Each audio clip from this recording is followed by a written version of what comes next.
We are activating your unique self-discovery one show at a time.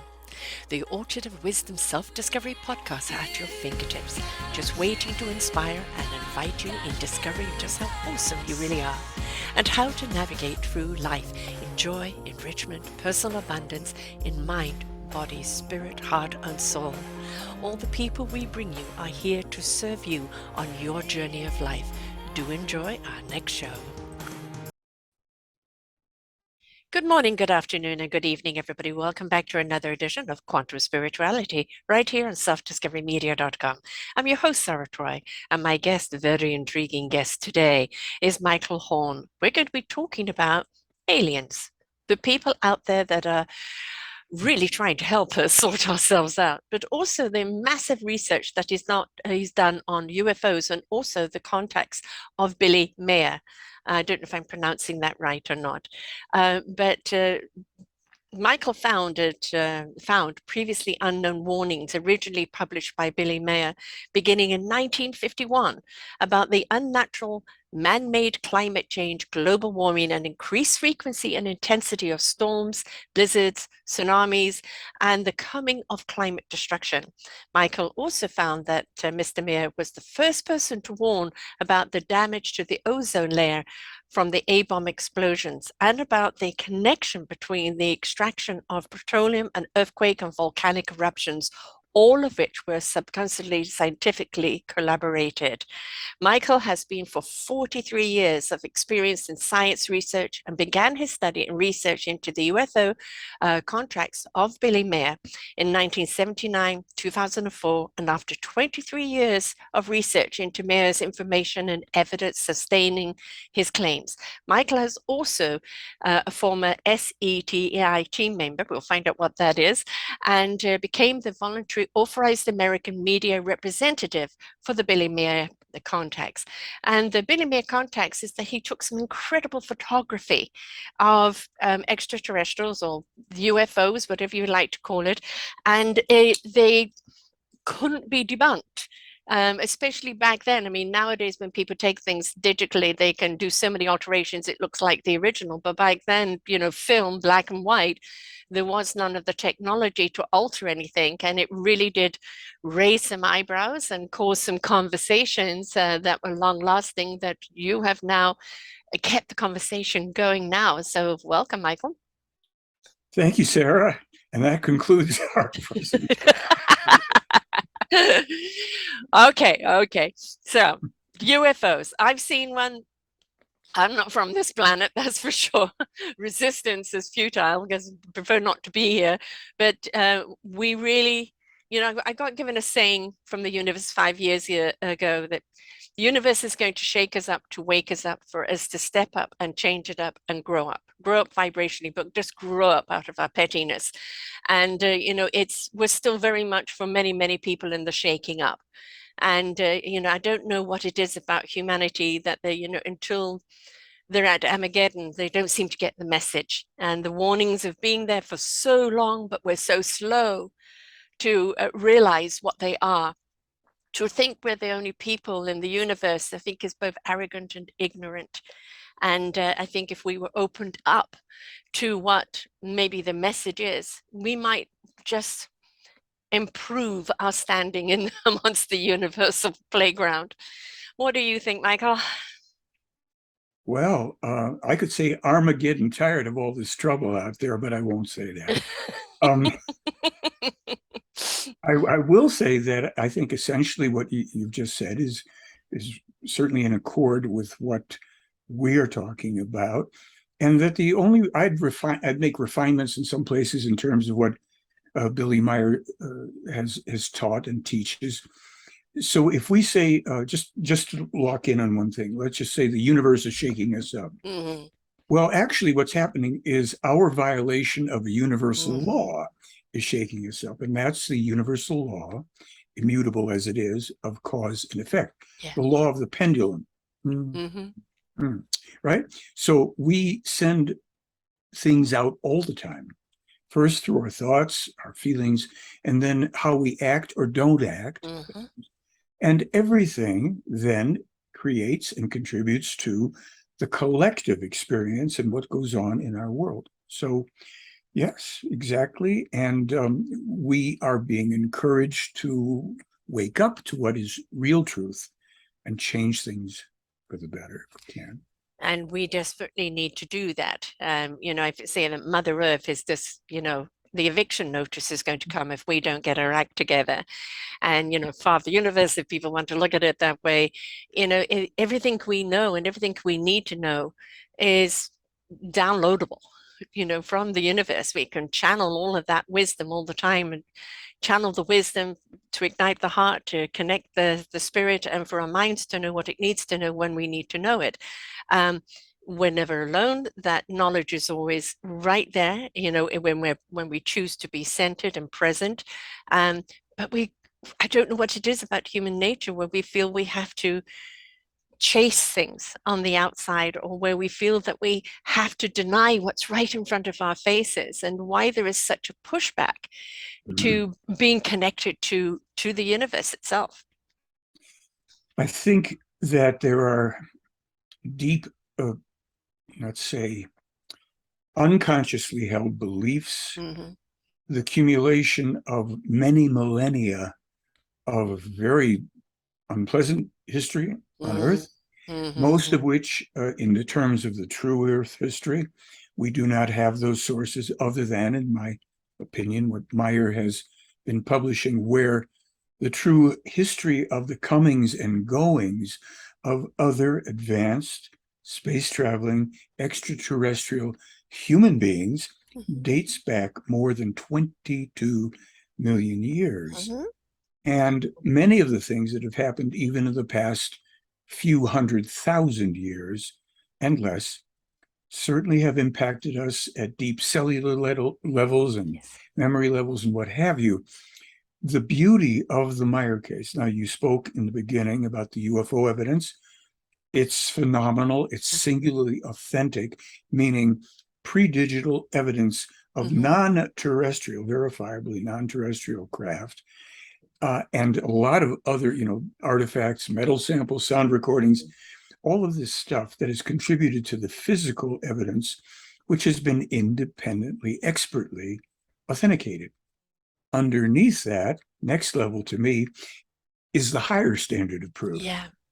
Now that I refer to is over 250, to date, over 250 specific error-free examples of prophetically accurate scientific, environmental, geopolitical, economic, and medical information published by this one man, this one person, since 1947, when he was 10 years old. Wow.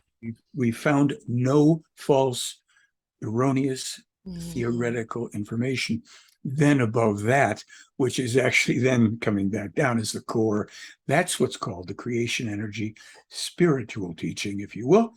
And that is a non-religious, belief-free teaching, a study. You find out for yourself through the application whether or not you are going in a direction that fulfills your own aspirations for evolution and love and understanding. There are certain people that are just their channelers. Their channel is open, and every single person can open up their channel and receive. And when we look at our children, they're wonderful receivers. But then we come in with these conditions of what they should be and how they should be, and we start containing and molding and deleting in many ways that wonderful channel connection that they do have to that wisdom. Out of the mouths of babes, comes such profound knowledge, but we don't seem to honor it, because then we come in with our own dictation, and we're not realizing that our own dictation is inadequate to what really is coming out of the mouths of babes. So it's if any people would just, I think, get out of the mind and trust the heart, soul, and spirit communication, and understand there is an intellect in your heart, in your soul, in your spirit. It is an intellect that is so utterly divine, whatever you want to call it, non-religious, an energy that is so wise and so comforting and knowledgeable, that it is the wisdom. that will ignite the knowledge we need to know when we need to know it. But we don't seem to trust that. We don't seem to open up to that, and that any question can be answered if we're open and willing to receive. But again, we go back to conditioning. It's got to be this, it's got to be that, it's got to be evident as this or evidence of that. And very often we miss exactly what's in front of us because we're looking for evidence that we perceive will verify what we're seeing. Well, this is interesting because, pardon me, I'm just a little hoarse today. Yeah, me too. I don't know what's going on in the weather here. Yeah, I don't mean I'm a pony. I just mean I'm really. I'm the year of the horse, so yes, nay away. Oh, okay. I understand because I'm one. Yeah, I'm connect right next to that one. You're the sheep or what have you. Right. Um, what is taught in the Meirer material is kind of interesting about that. So first, I'll say I think what I would say about what you just said is that very often in our innocence, and that is often the case with children who have not been corrupted by one thing or another, Mm-hmm. we can speak truth. We can get glimmers of that which is true. We feel things that resonate with us, either that feel right or that we contract because of some innate knowing that there's something wrong. What I understand the Meirer material to say is, as reliable as that is for certain things, when we turn to the spiritual teaching, which is not, Meirer is not the author of most of it. He has indeed authored things, but this is ancient. This goes back supposedly to this creation, has a teaching about what life is, how it works without punishment. It's about the law of cause and effect. We will punish ourselves or we will bless ourselves through living in accordance and in harmonies. But it's very specific about the need for us to study and to develop the mind properly. Yes. So that we can also then, when it comes to this, we can discern, is the intuition right? Can we trust that intuition? And let's go farther and find out the dynamic of life, how things work. So the first principle that I understand in this case is every human being is solely 100% self-responsible for everything in their lives. Yes. Right? Now, yes. Some people, and I think correctly, say, well, wait a minute, I'm living my life properly, but this thing happened and it interfered with. Yes, because we're on a planet with many more billions of people than we are told, and that's another problem. And so there are things that can intersect and throw us off our course to some degree or another. Nonetheless, we then are responsible for how we work with what comes our way, what kind of lemonade we're making out of lemon. And this teaching then also tells us we must learn to see things exactly as they are, not through a filter of rose-colored glasses or dark doom and gloom glasses. Right. And so everything that we are looking at in life, we will have to take responsibility for how we proceed with it. 1,000,000%. I agree with you on that. And, if stuff is going to happen to us, but when we change our attitude and look at it, it's happening for us. What am I here to learn? What am I here to discover? Your strength, your capabilities, your tenacity, your resilience. Things do happen. Don't perceive it always as an attack, even if it is. You can always turn that perspective around and go, what am I meant to do with this? And yeah, there's always the initial period of shock or anything else that comes along. Those are the emotions that you need to spend so that you can get back to being centered and looking at, okay, this is being dealt. What am I going to do with this hand? And for the 10.5 years I've been doing this, the wonderful, absolutely incredible redirection that people have taken because of the hand they were dealt. And some of those hands have been absolutely deplorable of what humans can do to other humans. But they chose to go through the journey and evolve and become something that is really truly illuminating, not only to themselves, but to others, because they decided to take that responsibility. This happened to me, but what am I going to do? Where I'm not going to be the victim, I'm going to find the strength within me. And we all have that capability of doing that. Yes. As you're saying this, I'm thinking about Billy Meier. Hmm. Um, he had a very unusual childhood. He claims, of course, that his meetings with these people began when he was 5 years old, and that it started to create a problem for him because while he could meet with these people and confide initially first in a parish priest, the experience was one that initially frightened him a little bit, but he was assured, go forward. This is not a bad thing for you. There's Yeah. a whole story there. But what it got to is as he did his, let's say, study and meeting and being mentored by this one man named Svath for 11 years, by the time he was 7, he had the thinking capacity of a 35-year-old man. He was Mm. logic.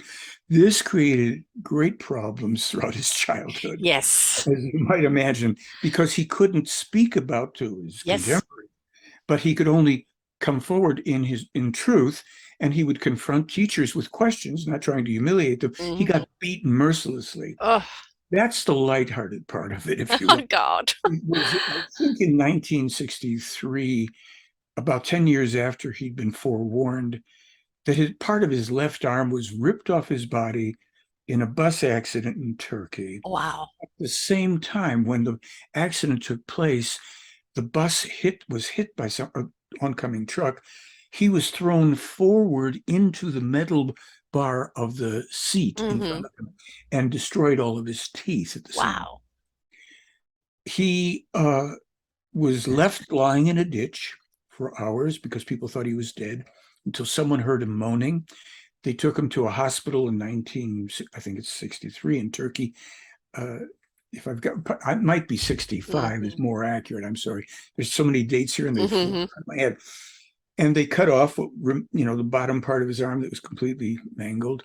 And he was in a bad stupor. He walked around for days shooting a pistol off. He had been known as the Phantom in the Middle East. Mm.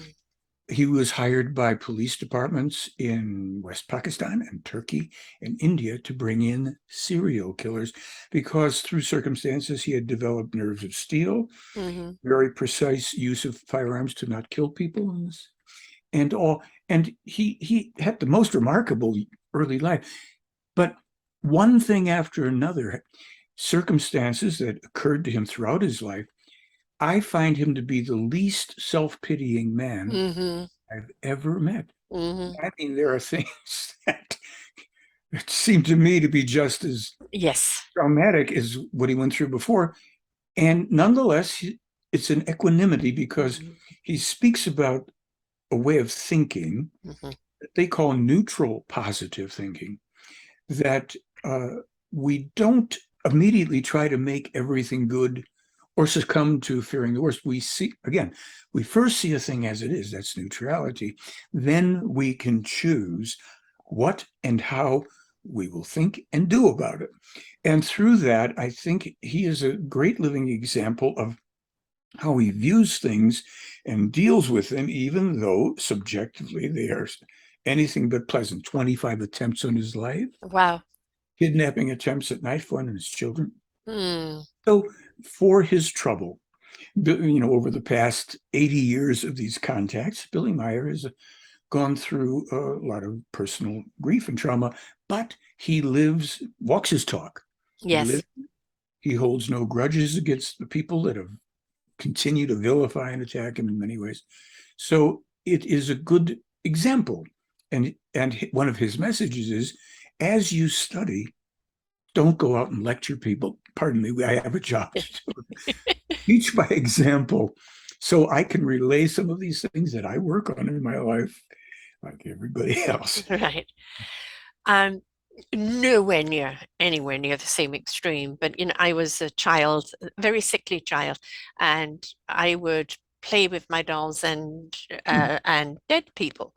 And my mum would come, who are you talking to? What, Jane or Julie, can't you see them? and I couldn't understand why other people couldn't see what I was seeing. And I would go into past graveyards and hear all the voices, or go into ancient ruins and feel things. And Mm. and because I was a sickly child, had a great deal of time on my own, left in kind of in a white room. I'd get the lunch, dinner, and then if I had an asthma attack, mum would be there, but most of the time I'd be on my own. And so it was, what do you do in a big white stark room? You go off into different dimensions and different places.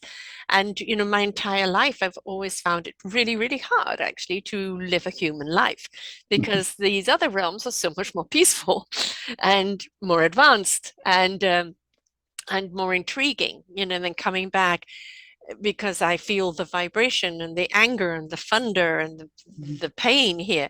But um, there was very few people I could actually speak to this about, and I was just the weird kid. But then because I was a seer, people would come to me with what I could see for them. And then after that, oh, that's a weird one, you know? Mm. So absolutely nowhere near to the same degree of him, but I do understand a little of the persecution, of just not fitting in and always being the weird one, or seeing things other people or feeling things other people are not feeling. And there are more and more today people can talk about, with the gifts that they've been given. Um, but growing up, it was something that I had to keep very much to myself. I can understand why. And I'll say something else. You've just triggered a thought in me. Billy Meier has written an entire book on what are called fluidal energies. Mm-hmm. And this is the type of thing, when you describe seeing things or beings or anything else. I don't know. I'm not going to interrupt too much here, but I know it's around here somewhere. Wait a minute. No, that's that's the Talmud manual. I won't take a lot of time trying to find it, but I will tell you for sure that it's here, and maybe towards the end of the show. Billy Meier has explained in a way you can literally say is scientific what these energies are, Mm-hmm. how they work, how they are affected, how they're triggered, how apparitions are triggered, how sensitivities about objects that retain energies, and all of these things in ways that I didn't even know, or I mean, even it's not my area of Yeah. expertise. I didn't have an idea about so much of this, how people in their sleep can Mm-hmm. trigger an apparition somewhere else. Yes. And Mm-hmm. it gives examples of these things. And it's a fascinating thing because these fluidal, they're called by him fluidal energies, these emanations or radiations and energies are given off by all living things. Yes. And people, when we're sensitive enough, we feel it. And we feel it also with either an empathy or an Mm-hmm. antipathy towards people and things. And to read this book, and I haven't read the whole thing, it's very, This this is book, one for me to read, that's for sure. Yeah. you, you tune into this one pretty clearly. Yeah. Yeah. Sometimes the worlds have blended so much for me. It's like, was this planetary experience, or was it a different one? Like you just don't know sometimes where you are. Um, but energy is energy that can be felt anywhere across the world, the universe. When you send out good energy to people, this is why you can have remote healing. And this is why you can reach out to people with thoughts and feelings, and they will feel it. They don't always know how, why, or what, but they feel something. Energy has no boundaries. It is constantly in flow, and we are fluid creatures. Everything about us flows. The oxygen in our body, our blood, the water, our thoughts, our energy, everything needs to be in flow. And when we stagnate it or block it, that's where we have blocked chi, blocked energy. And that's when things start demising in our body, being that disease in our psyche, in our well-beingness. And we've lost the connection. So that fluidity of energy is essential to our well-beingness and to the energy of the planet and the universe itself. Yeah. Again, it makes me think of so many things. years ago, actually, it was about 38 years ago, I wrote a song. I'm a songwriter, and it was, I am not my body, emotions, or my mind. Hmm. All of them are parts of me, the spirit that's inside. And sometimes when I'm feeling bad and when I think too much, they bother me until I see I need the love and touch. I am eternally youthful, in perfect form and health, powerful, flexible, and giving of myself. Love is the perfect healer, the part that's really me, to give away, to laugh and play in love and harmony. So these whole kinds of things come also in poems and songs and all Yes, the an love insight that. version. And then we then can build on that in the learning of what that's about. Now, these studies for me are the most profound things I've ever found because they go far beyond anything Hmm. known about before. The beautiful thing about science today, even more so, is the measuring of energy and the measuring of love energy.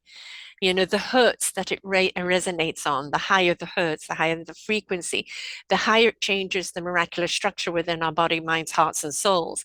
When you are in that state of pure love, you can't knowingly do any harm to anyone, for you know that it harms you and it harms everything around you. And it is a state of a beingness and a sense of peace and a sense of exuberance and tranquility and everything that you wish on other people. And if we actually, every single one of us, back to responsibility, took that responsibility to find that love of our own existence, our own beautiful instrument, how to play it, which orchestra to play it in, what harmony to produce, if we took that responsibility of our own essence and increase that frequency up to that higher level, we would bring about the balance and the equilibrium that the planet needs, that we as a human race need, and quite essentially, I feel what the universe needs us to do, because if we go off kilter, it throws the universe off kilter as well. Well, I don't know about that last part because I think this universe is so unimaginably intelligent, Mm-hmm. powerful, that which has created all things. And Billy has a book on this that uh, I have to go through a couple of sentences at a time. There's something that has occupied my thoughts since I was about 9 or 10 years old. And I wanted to know what's outside of space? How far does it go? Mm-hmm. How can there be nothing? Mm-hmm. Because if we do think, and most people I don't know that they do ever think about what came before the begin, how could there be nothing, and how did something arise out of it Right. that now from nothing we have all this Yes, reality yes. here? Billy's book is about that, and Mm-hmm. it is mind-boggling. Mm-hmm. So I'm going through slowly because he goes gradually marches through to start talking about what the physicists have not figured out and what they Mm-hmm. don't know.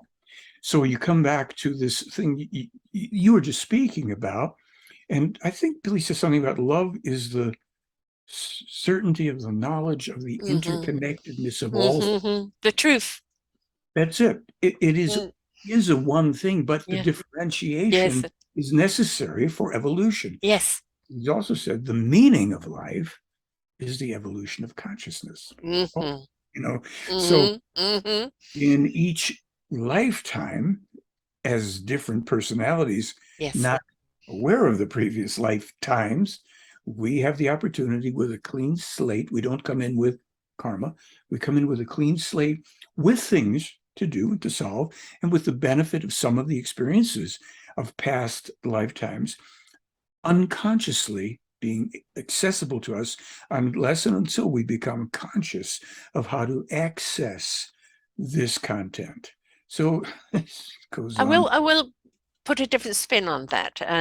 I've had about 200 lifetimes removed from me, and some of them were definitely imprints that were holding me back. They were blocking my own evolution. I do believe that if we do not get our act together in this lifetime and we pass over with unfinished business or angst or anger, that is in the soul DNA that needs to be rectified in the next lifetime. So I do believe that we can impose on new souls this unfinished business that has to be done.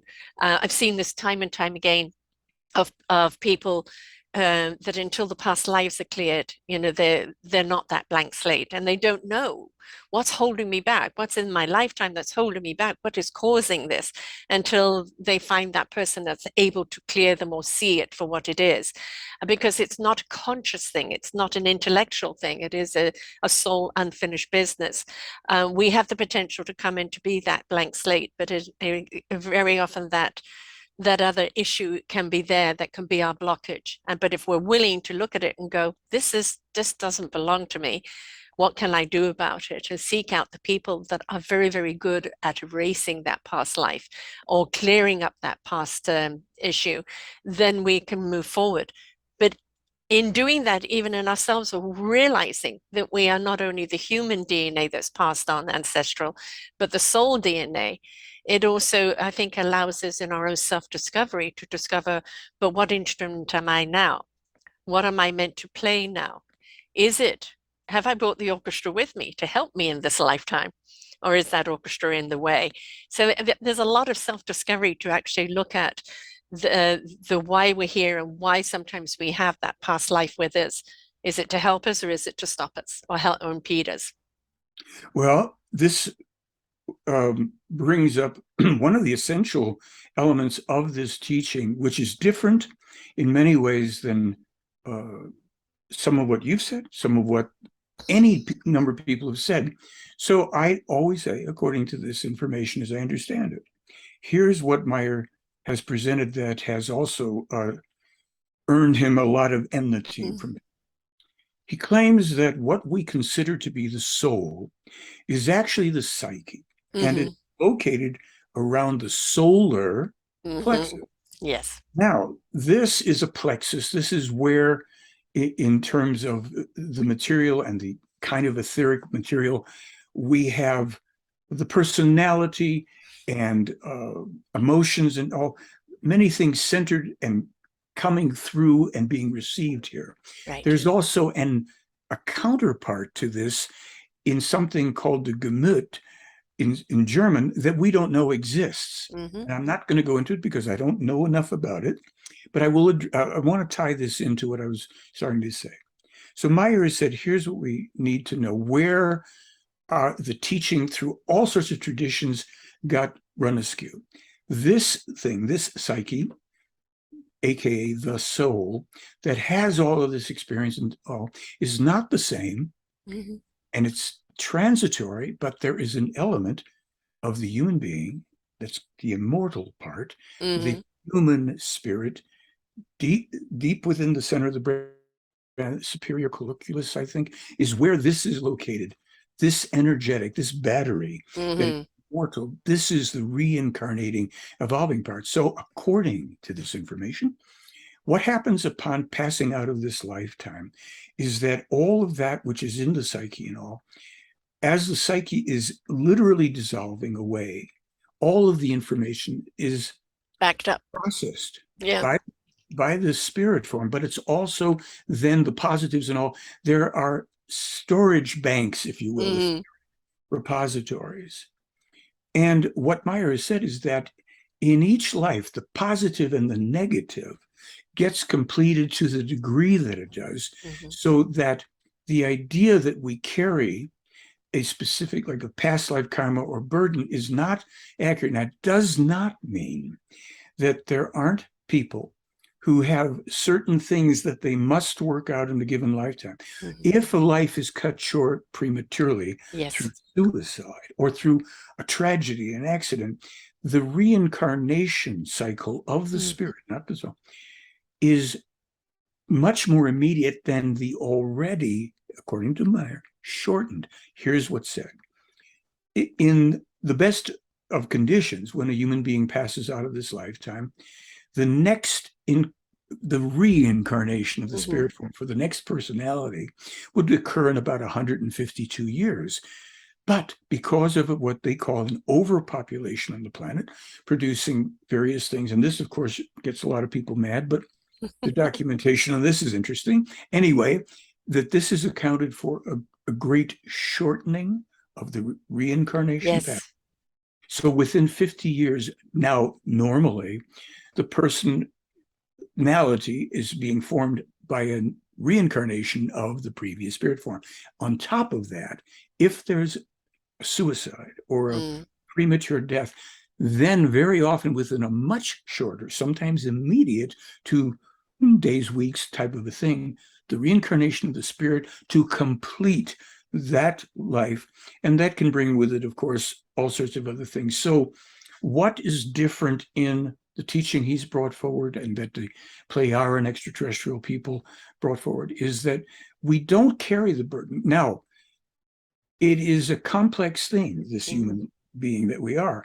And when we come into a lifetime, our environment is very much a factor. If the mother has been subjected to bad nutrition, emotional abuse, a number of things, the forming, the forming fetus at that point, 21st day, is going to already have these impulses and factors that lead to things that occur in life.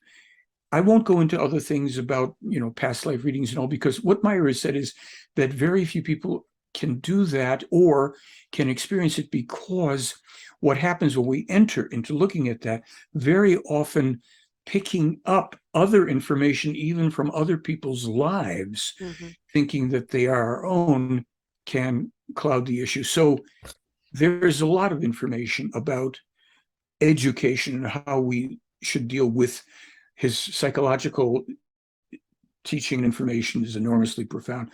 But again, we are sharing information. There's no belief systems here. And I will simply say, with everything in this material, as with everything in life, we have to determine the truth for ourselves. But I think when people study these things, they can go, well, I think this is that isn't, whatever. And so we grow through trial and error. I agree that it is the psyche that is being passed on, and the soul is that connection to the universal wisdom, the channeling and the open and the constant learning, because that's what we're here for, is the constant learning. And yes, it does make sense that it is the psyche, the spiritual psyche, that is the imprint that keeps on going. That does make sense, definitely. We are creatures that get stuck in emotion, and emotion is a wonderful indication of how we feel in the moment, what's causing that emotion. The emotion is meant to be spent once we know whence it comes from, when we do something about it. But we have become very emotional creatures, and that the emotion then takes away realism into a great point and makes it, I call it the tornado that just loses control, and there is no amount of talk that can bring people back down, because they're caught up in that hurricane.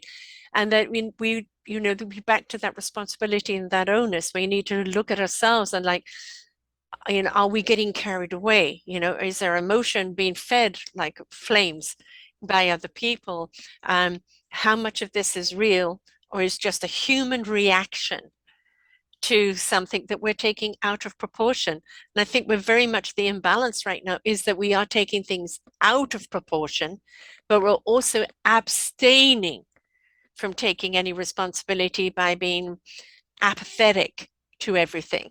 It's everybody else's problem. It's not mine.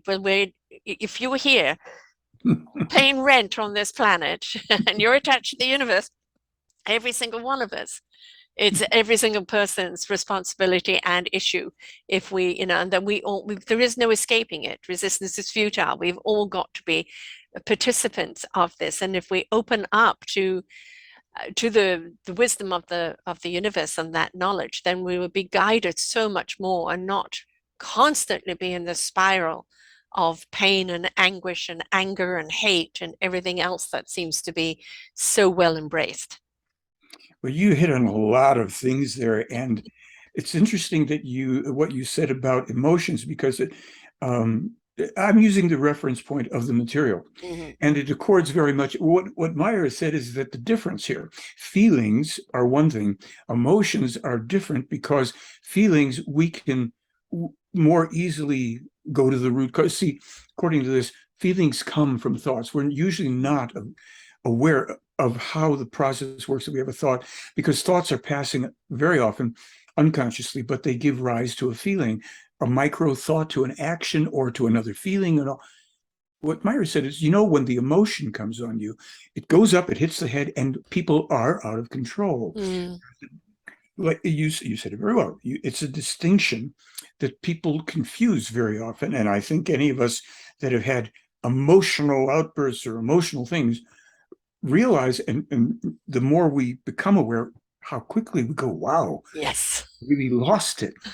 And so the teaching in this part is, and at all times, we are observing and controlling our thoughts. Now, if we do that, we may be able to comprehend, and forestall an emotional eruption while we still can move into the feeling tone of whatever it is that we otherwise are going to lose their control over. And this reminds me of something that happened to me in 1990. I was I began studying Qigong in 1990. Really good practice. A wonderful thing. And ours was just standing for a long period of time, quietly breathing. My teacher was a little guy, looked like a little Smurf. He wore these little Chinese guy, and he didn't talk a lot of English. So this particular day, when I came to class, I just had broken up in a relationship, and my psyche, if you will, was rumbling around. It was like state of Texas in there, and they were River Stampede. Oh man, the Alamo. Let's relive it now. So, and I'm going to stand there and be quiet and serene and peaceful. Well, the interesting thing was, I was able to enter into that quietude, but then this thing started to erupt. And as it did, I got this little thing that said, ask your spirit to show you the core of the pattern, because I was just in this inner turmoil, externally, Mr. Love and Peace, right? Suddenly, instead of reliving a past relationship or marriage or something, I'm reliving my childhood with my father. Yes. And I'm going, this is strange. And it's like when people have said, I was seeing red, A-bombs were going off. It's just like, and it's all, I was feeling heat radiating up. And of course, nobody would know because I'm just standing there going, but it's going off. And I just kept following what I was kind of being directed towards. And then suddenly everything was gone and peaceful. And I thought, what difference did that make? What was that about? And then I heard, think about your father again. I thought, that was my old man. He did the best he could. What's the big? And then think about her now. And I went, oh yeah, Jan, nice woman. What's going on? And I literally went home in a kind of perplexed state. So every subsequent day for about 2 weeks, I would come to class and I would pick on myself emotionally. I would try to bring something up to provoke. And in that process, I got a process. And I then I did it on a therapist who was in class taking Qigong. I said, I'd like to try something on you if you're willing. And the beauty of it was, because I'm not a talk therapist, I'm not a licensed. I said, I'm going to give you steps to go through. I'm not going to ask you or try to tell you anything about your situation. I'm simply going to ask questions about more neutral sounding things.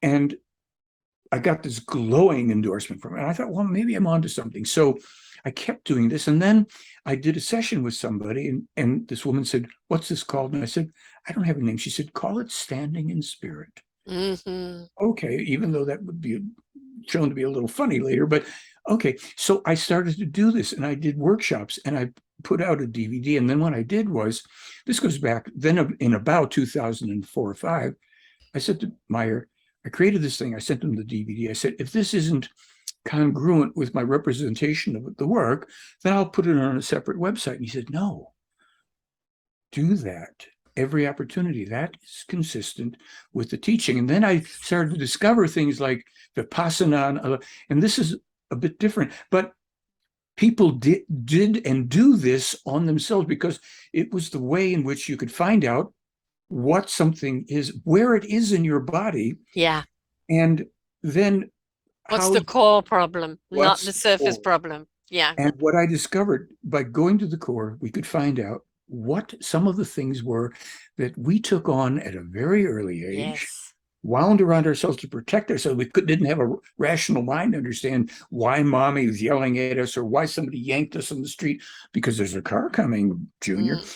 And whatever, so many things that we took on and built are irrational defenses that led to, kind of neurotic behaviors and all sorts of things. There are limits to what one can do for themselves if we're talking highly psychotic things, but Yes. there are those things such as this and other therapies that people can do when they take responsibility. So they're not being told by a therapist in these situations where they say, well, this Tell is me just, about your mother.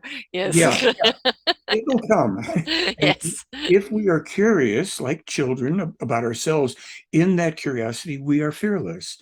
And so the thing that has controlled us, or the things have never needed, if they're rooted deeply in their child, they've never needed more than a boo to, to constantly restimulate. And I call it, it's like pulling back the curtain on the Wizard of Oz. And when you let them go Yeah. boo, you go, well, give me your best shot, boo. And you go, that's what's run me all this time. Yes. So there's the process of unfoldment. This kind of thing where we learn to be introspective as well as, self-responsible on many levels, then we find many things in life. It's not only what's in this treasure to me. We find those things that are part of the universal truth. That's what we're searching for. So we go through, we find out what is belief-based, what is experientially, empirically, truth-based, and we have to make those determinations for ourselves. The hard drive is the one that runs the body, the mechanics of it. The programming is the programming of everything that's been inserted in us through life, and very much, from our parents, their memories, etc., that come through.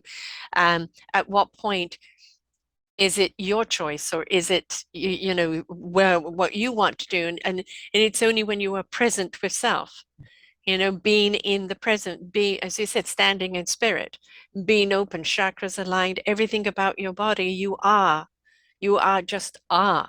You're in that moment, in that presence. What it reveals is just such beautiful clarity and understanding and a sense of peace that is so wonderful.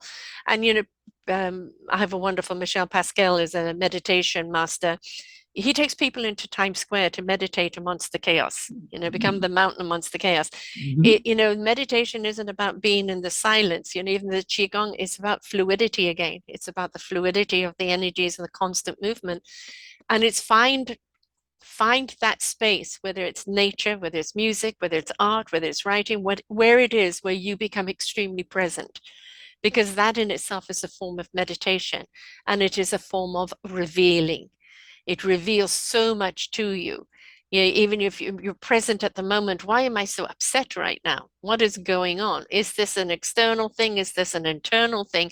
But you feel safe in that present, standing in that spirit, to actually look at the core problem without the fear of that problem taking you over, because you feel safe in that clarity in that moment. Yes, this reminds me that in dreams, you know how you look at something in a dream and it changes. Yes. The same thing in a way happens when you can be present for what's occurring within you and you are able to locate it. So if there's a physical, energetic, nervous system related experience location, and when you are present for that, it starts to move, change, dissipate, whatever. And by having your attention, you allow that change.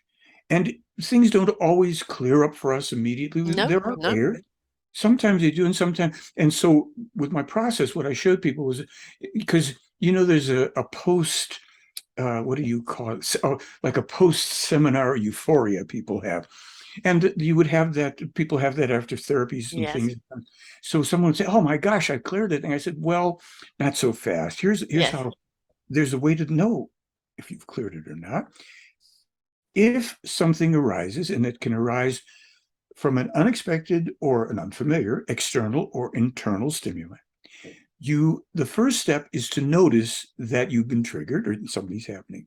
You may not in that moment have access to all this sense of peace and command and control over yourself. So you notice, step one. Step two, you're able to do something other than present to yourself your habitual response to the stimuli, So you're helping to break the pattern. And step 3, you're able to take command of yourself enough to go, no, I think I'll do this. Or even if it's a silent thing, you're fully aware what it is, where it came from, and you can change your feeling enough or control yourself enough. This takes practice. We don't necessarily change everything from a great seminar, a therapy session, or anything else. It could be the trigger in the right direction, but you've got to maintain the practice. Exactly. Mm-hmm. Mm-hmm. Yeah. Yeah. Yeah. When you find something that, I connect, it's been revealed, or, I feel safe, I'm at home here, then, that's your safe spot to Yeah. actually really look at things, right? That's your sanctuary. But just like all of those programming and habits that got you into trouble in the first place, one has to repeat, repeat, repeat, and get into a rhythm of the things that actually will rechange that programming into something that serves you in a more equilibrium way, because life is about balance. We don't want extremes. You talked about the pendulum before. The pendulum should always be in a beautiful soft swing. We don't want the big highs and extremes.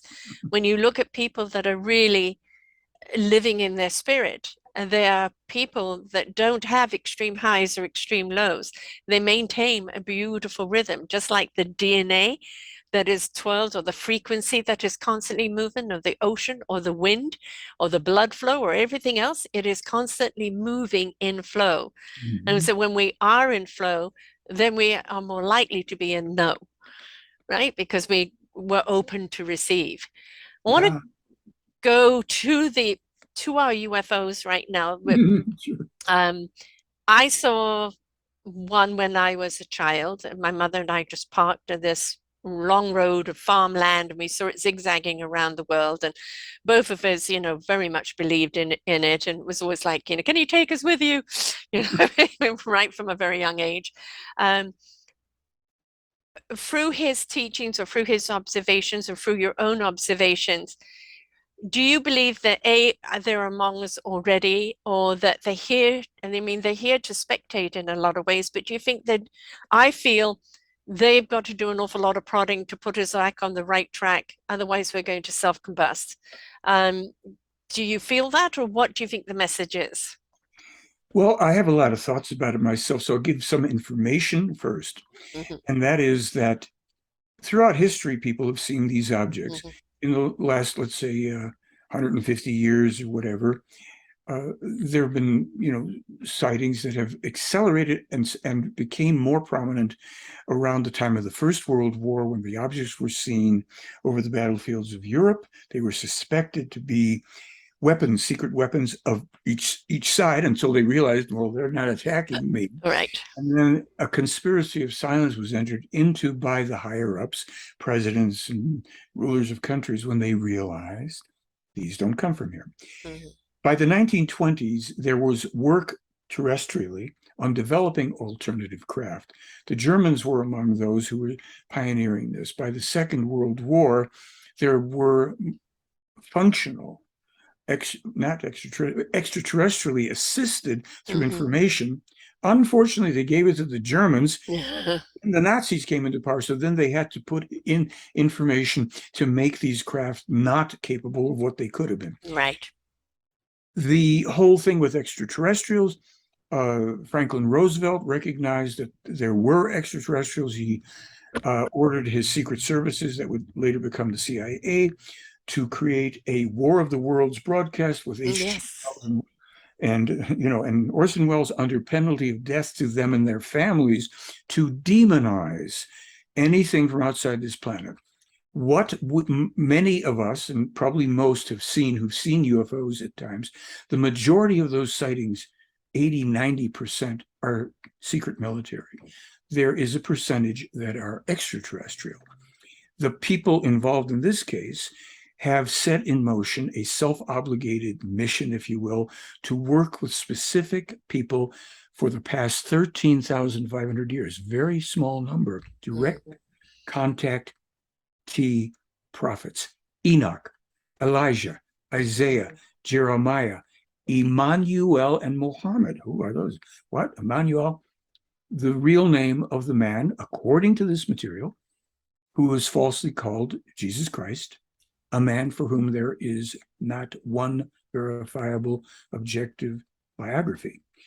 Plenty of religious books, but a man who did live, who was crucified and who survived the crucifixion, not to float up to an imaginary heaven, but to carry on his work of teaching, actually in other countries, especially in India, where he died at about the age of 110 after his mother Mary had died at the age of 48, after he had married an Indian woman and who bore him numerous descendants, one of whom, named Joseph, discovered in an ancient tomb in Jerusalem the Talmud Emmanuel, said to be the original teaching of this man, in some ways compatible with the book of Matthew, in other ways not at all, that was made known to a professor of religion, a man named James Deardorff in the late 90s, who thought it must be a big Bible hoax. Yes. Dug into it.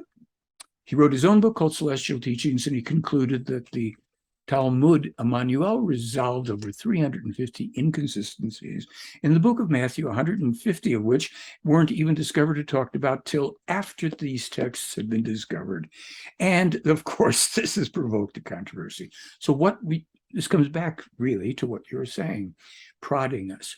This teaching is essentially the same teaching of Enoch, Elijah, and Jeremiah.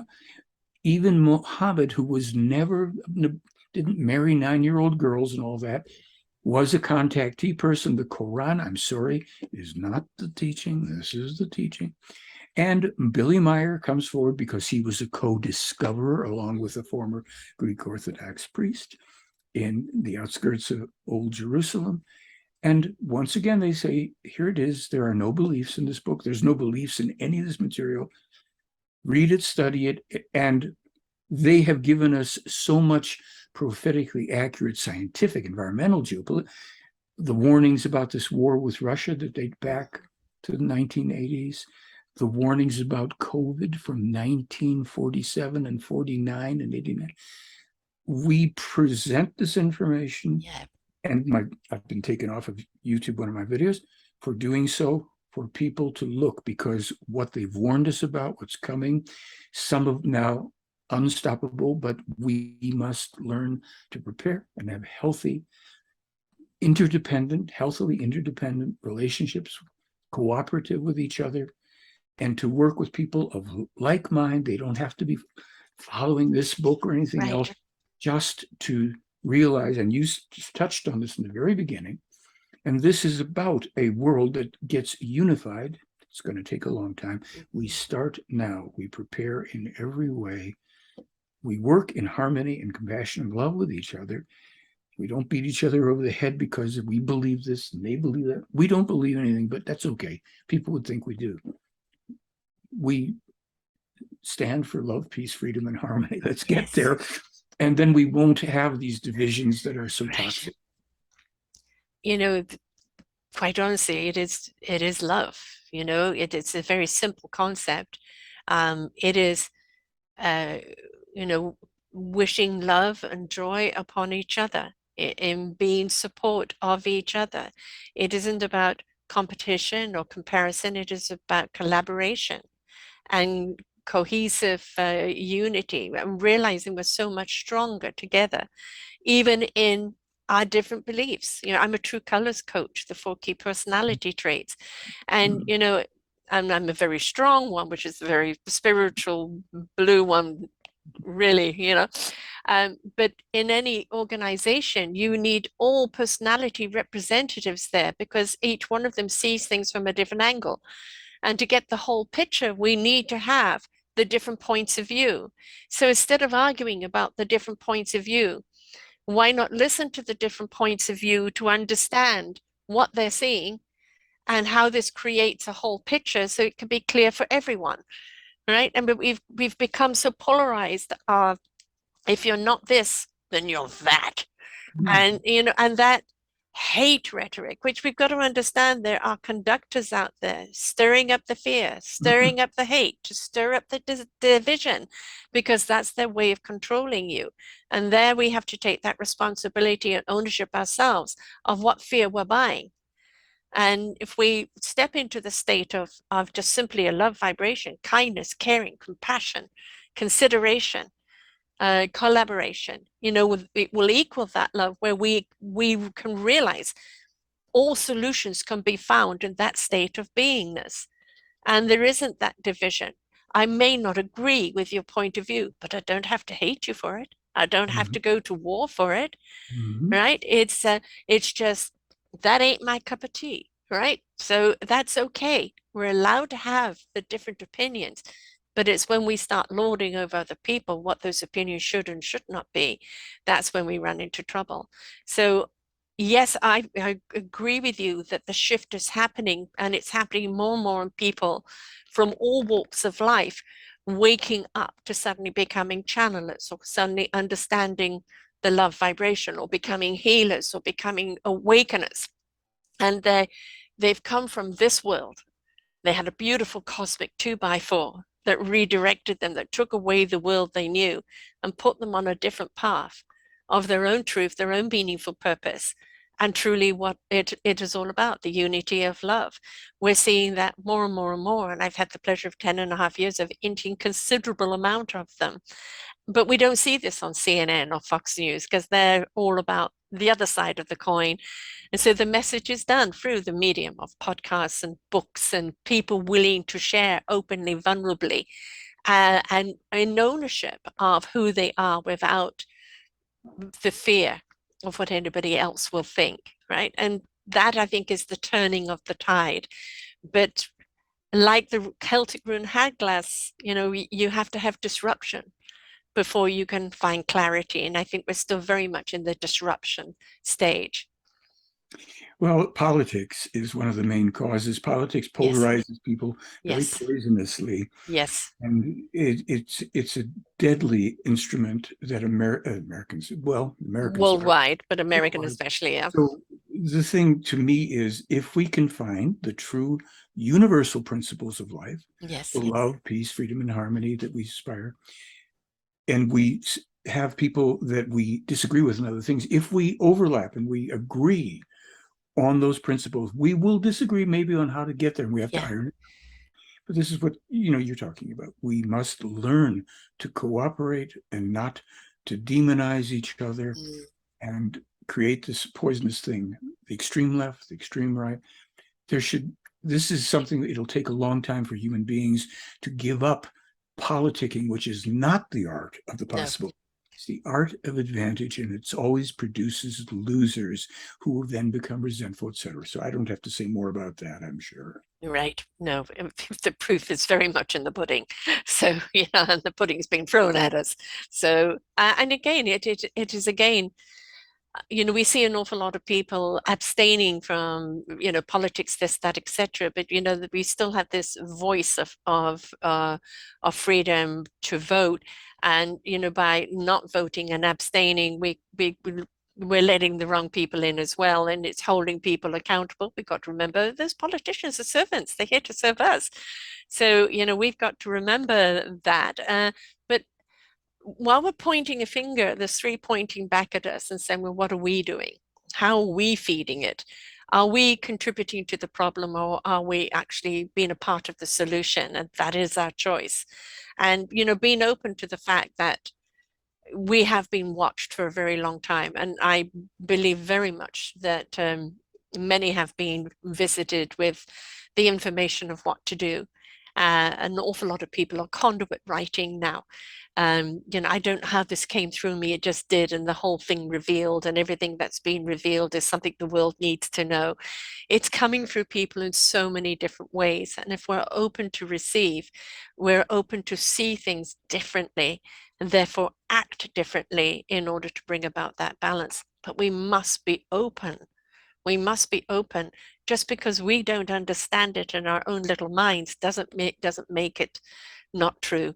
And if we're willing to be open, We don't have to comprehend all the quantumness around it. Just understand the impact of that information, what it means to you, and then what you can mean to those around you. Yeah, who can argue with that? And I'm not here to argue. Well, no, me neither. I just I think that one of the things, the only thing I would say to that is just to reiterate, we have to take our own power. I have a song called "I'll Be My Own Hero," wrote decades ago. We have to be our own heroes and realize very often that what we think is coming through us, we must grasp that it's coming from us as well. Yes, yes. And we The have wisdom and the intellect meeting to understand what it is we're doing. Yeah. we have innate wisdom and knowledge, and Yes. pick it up as well. And so anything that assists people in this time, we help each other to become those good people that we want to be ourselves. And that means being open to the people that were given the gift and persecuted for the gift. You know, in the teachings. I mean, there are so many people. Um, I didn't choose this path for me. It was, you know, it was chosen. It's been a difficult path, but I understand why, you know, why I'm doing it. And if we could stop being so persecutory towards people and being more open to the wonderment, you know, where is our wonder? Where is our intrigue? Where is that exploratory mindset of what if? Oh, what would it mean? What could I do? How could this benefit us? And if we were more in that way rather than no, can't be, no, it's not in. People believe in a God and a religion that's not in front of them that they can't touch, but they feel. So why can't you believe in other things that you can feel or have an impact on you if you allow it? I don't understand. So Well, many mysteries about people. We must develop these things ourselves. Uh, I was just reading something last night. Billy speaks about how anxiety and doubt mhm. lead people just into hopeless Oh places. God, yes. And so we learn to trust ourselves, Hmm. and that's trial and error. And once you have your path, you stay your course, Hmm. you keep your destination in sight, and there will be many things that will occur on that road, but you stay your course. And that is very, very sound advice. The doubt is, you know, comes from not knowing, you know, the lack of knowledge. But if you are willing to be open, the knowledge will always be revealed, whether it comes from within or without. But when you believe in something, that purpose, that truth, this is my instrument. I I was given this instrument to play the best I can and learn how to play it in so many different ways. And on many orchestras I will join along the way in my journey of life.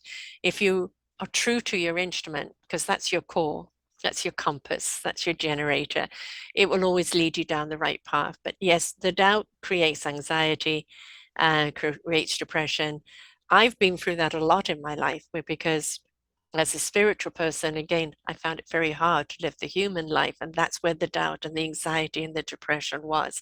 And it was for me to step completely into my spiritual world where I did feel safe and at home and at one with who I am and what I'm here to do. And that means don't let other people's expectations of what you should be dictate your journey in life, right? The only way you're going to know what your instrument is being willing to go in and discover it for yourself. Agreed. So these books, and you've been studying him for so long. How many books did he write? Well, he's written over 60 books. Only at this point, I think there's 8 or 10 now that are in English. The translations come slowly because that's solely the responsibility of people who want to do that. He You're doesn't, right. like, you want it, you translate it, and thank you very much. So there are people who've done wonderful translations. And those books also, when you get one of those books, one page is the German, one page is the English, because there are a lot of people in the world also who read and understand German. They can then check for accuracy as well. And of course, some people prefer to read it in German, but they may be in an English speaking home as well. So Yeah. we have the books about, as I say, 8 or 10 of them fantastic. The Might of the Thoughts, in which he was speaking about that anxiety and doubt thing and many other things. The Fluidal Energies we spoke about, the Mm-hmm.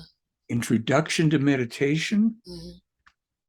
and Talmud Emmanuel, many, many beautiful books. And one book, I mean, you get one book and you read and you reread and you read, because it's always like, well, did I read that before? I don't remember reading Yes. that. Because I believe our psyche absorbs what it needs to know in the now. And when you revisit something, you see something different that you're ready to receive in the now. Right? You don't have to receive all the information at once. That's overload. You need to digest, absorb what it means to you, and then you're ready for that next information. And that's why rereading things and repeating things that are working for you opens you up to seeing things in different ways and absorbing that knowledge. agreed. And I have all these books. I have a DVD, downloadable instruction on the Standing in Spirit program as well. And I have them all at my blog.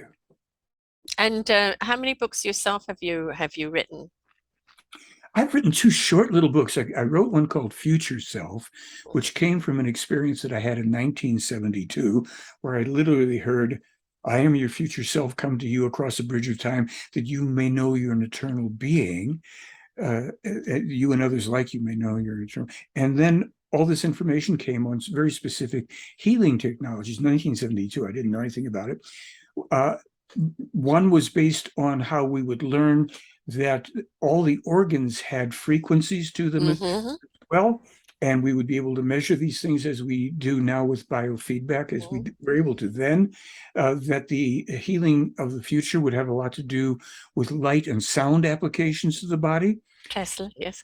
That's coming. And then something it called psycholograms, which basically described full-blown interactive virtual reality without glasses, whereby we could interact either in the first person only position with holograms, or also have our own hologram interacting with real people historically, people in the present, mythological people, about any type of a situation we'd want to program in a chair with computer sensors, so that when we were done with the interaction, it would give us a complete readout of our subconscious responses. So I digested that.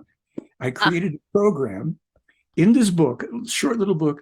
You can do the process on yourself using your cell phone or tablet. And ooh. it's very, you become accountable to yourself. Uh, it's a very, very interesting, people have done it. And I used to do sessions with videos and people would come back and do testimonials. The other book is just a little story for kids called The Bulb Heads and the Pinheads. The bulb heads being the people who created the expansive ideas, and the pinheads being the ones who popped those bubbles, and how that got resolved. Those books are on my blog. They're also on Amazon. And uh, um, yeah, I've got all that stuff there. What you talked about music. Do you have your music available? Yeah, some of it I've put up on my blog.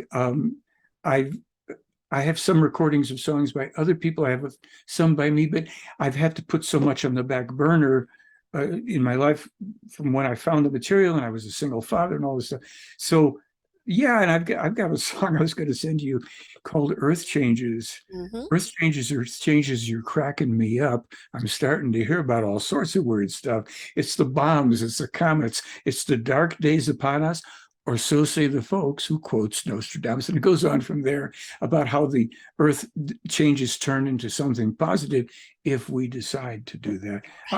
I will, I'll get it to you by tonight or tomorrow at the latest. I'll send you a link to download it. Right. I, No, if you can send me for the other song that you gave us as well, an MP3, I want to end the show with one of them, but I also want to put them on your show page so people can listen to them. sure. I've got a lady who recorded "I'll Be My Own Hero," and I'll send you a link to that. And then I'll be glad to send you those songs and those things, because I also did New Age comedy for a dozen years, starting in the 80s. So I did a lot of really silly things as well, and then things that are more inspirational. And then I'm still promising myself to get around to putting out the lyric book with 100 lyrics and doing all the songs. So I will download stuff to you, and Wonderful. and I will be sharing it. So folks, don't forget to come back to his show page, selfdiscoverymedia.com, if you're listening to this, and put in his name. That is Peter, and you're looking at Michael, and you're looking at Horn, Michael Horn, and his show page will come up with everything on it, and including the movie. Did you know? And they did listen, and also the might of the thoughts. Both of those are up there as well, which we didn't even get round to. So there's so much more we really need to talk about, So you're going to have to come back again. We're just going to have to do another chapter on this. I'd be glad to, of course. Thank you. Yes, of course.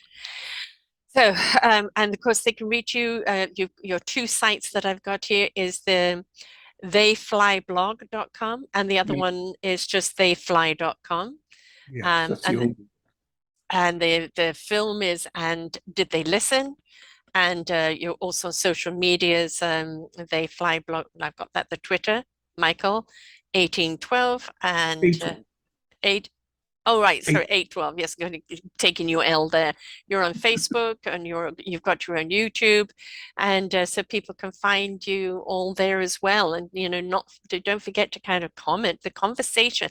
This is something we've forgotten how to do, folks. Is the art of conversation. Even if you don't understand something, or you want to have more conversation to kind of grasp what we're saying, converse with each other, converse with us. Ask the questions, because until we're willing to ask the questions and be open, how are we ever going to know really what's going on?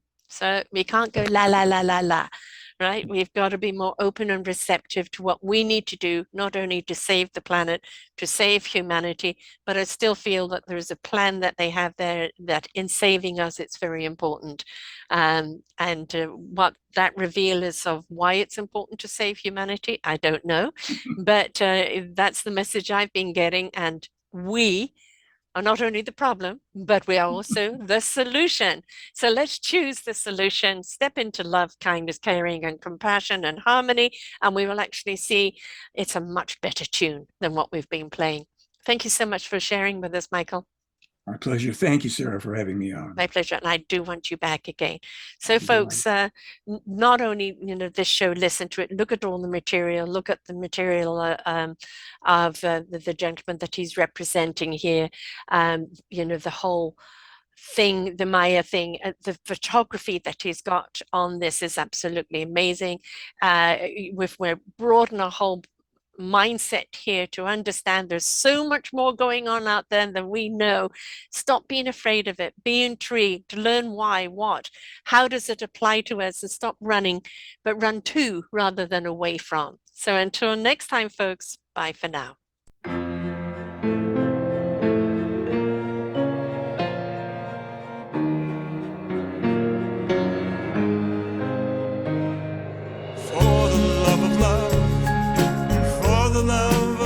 I'm singing for the love of love, for the love my heart is bringing, for the love of love, for the love, for the love of love. I will bring you flowers brighter than a meadow. In your darkest hour, I will be your rainbow. I'll fill your world with kisses, send them all to you. For the love of love, I give all my love to you. For the love of love, for the love of love, I'm singing. For the love of love, for the love my heart is bringing. For the love of love, for the love, for the love of love. When the night is stormy, I will be beside you. When you're looking for me, I'll know where to find you. Singing in the starlight while your wishes all come true. For the love of love, I give all my love to you. For the love of love, for the love of love, I'm singing. For the love of love, for the love my heart is bringing. For the love of love, for the love, for the love of love. Love is the creation, it made the starry seas, powerful and patient, playing hide and seek with you and me. Oh, for the love of love, for the love of love I'm singing, for the love of love, for the love my heart is bringing, for the love of love, for the love, oh, for the love of love, for the love of love I'm singing, for the love of love, for the love my heart is bringing, for the love of love, for the love of love.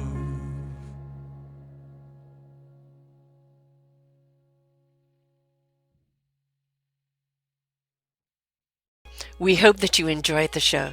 Find all of our shows on selfdiscoverymedia.com under podcasts or selfdiscoverymedia/shows. And for all our current shows, go to What's New. We are supported by you, the audience. You'll see a nice big shiny blue button for one-time donations or follow us on Patreon, and you will be able to support us there. We enjoy bringing you such wisdom. And the next show will be up in just a moment.